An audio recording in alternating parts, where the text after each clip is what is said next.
Good morning, Arbor World History students. Miss Carol Ann here, coming to you from day 6 of my voyage on Serenade of the Seas. So far, we have traveled 2,088 nautical miles on our voyage to Copenhagen. We have 817 nautical miles left to make until we reach Ponta Delgada, our first stop along the way. Now, when we were discussing early travelers and the early explorers back in the 14 and 1500s, we talked about how they navigated the seas. And for most of them, they used astrolabes and paper maps from explorers that went before them, the compass, and most importantly, the stars. Well, today I did a bridge tour here on the ship. And let me tell you, there are no more paper maps, and all of their navigation is done electronically. The bridge is very sophisticated, and we are lucky to be able to get some photos to show you some of the equipment that they use to navigate along the way. I hope you'll enjoy these photos and maybe learn a little bit about how modern navigation takes place on large cruise ships.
Good morning, Arbor School students. Miss Carol Ann here, coming to you from Ponta Delgada, Azores. This is the capital of the Azores. It's located on San Miguel Island, and the Azores, as we know, are a territory of Portugal. Today, we took a bus tour all over the island and got to experience some of the most beautiful vegetation and landscapes I've ever seen. The first place we went to was one of their 9 botanical gardens on the island. And here we saw trees that were 150, 200, 500 years old. They were amazing trees and plants and all sorts of just beautiful, beautiful agriculture. They take great pride in all of these types of things. Next, we went to a pineapple farm. This was pineapples that are grown inside greenhouses. It takes 24 months for them to develop, and they're quite different than the pineapples that we would get at our local grocery store. Next, we went up to Sete Cideias, which is the top of a volcano, actually 2 volcanoes, and in the craters are 2 lakes. Each of these lakes is said to be a different color. Today they both look sort of green, but on some days, depending on the sun, one is blue and one is green. It was absolutely stunning landscapes to see. And then we drove on and went through an area where you could see all the different mounds and hills, and our guide explained to us that each one of those was a volcano. In fact, the entire Azores are set on the tops of extinct volcanoes. We hope they're extinct. The last time one of them erupted was in 1967. Finished our tour today by going through the city of Ponta Delgada, beautiful old world city with 3 wonderful arches that welcome you to the city. And we even stopped at a couple of churches to look at the beautiful architecture there. I hope you're having a wonderful day. Our next stop is Cork, Ireland. So we'll look forward to seeing you there.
Today, Miss Carol Ann here. I'm coming to you from Cobb Island.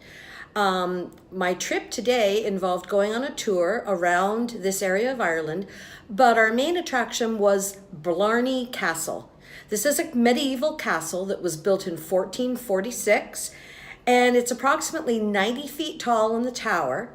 And part of the excitement is that you climb up these incredibly small stairs in a stairwell that's about maybe at the most 3 feet across. Super windy, tiny little stairs. You go up 90 feet to the very top of the castle. At the top, there is a hole in the outside of the wall where you lay on your back, put your arms above your head, lean back, and kiss a stone on the outside part of the castle. So not too frightening, but the trip up the stairs was a little bit scary. At any rate, this is called Kissing the Blarney Stone. And tradition says that if you kiss the Blarney Stone, you'll be able to have eloquent speech or the gift of gab for 7 years. So I made it up the castle. I kissed the stone, and I have the video to prove it. We also got to tour some beautiful gardens, like incredible gardens throughout the property. And later we went on to a city called Kinsale. And after that, we came back to Cobb, where I got to go into a gigantic cathedral that was really, really beautiful. Well, I hope you're having a good day, and I will be seeing you soon. Bye-bye. Next stop, France.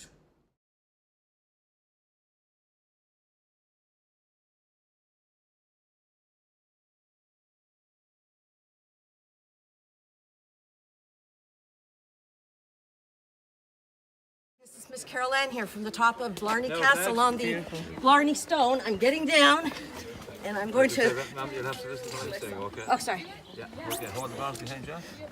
That's right. Bend your head down and kiss the bottom side. I don't think I can go far enough. Okay, let's go to kiss the bottom, okay? That's close enough. Oh my goodness. That's it. Thank you. You're welcome. Okay, guys, this is supposed to mean I can talk really well for the next 7 years. So. Woo.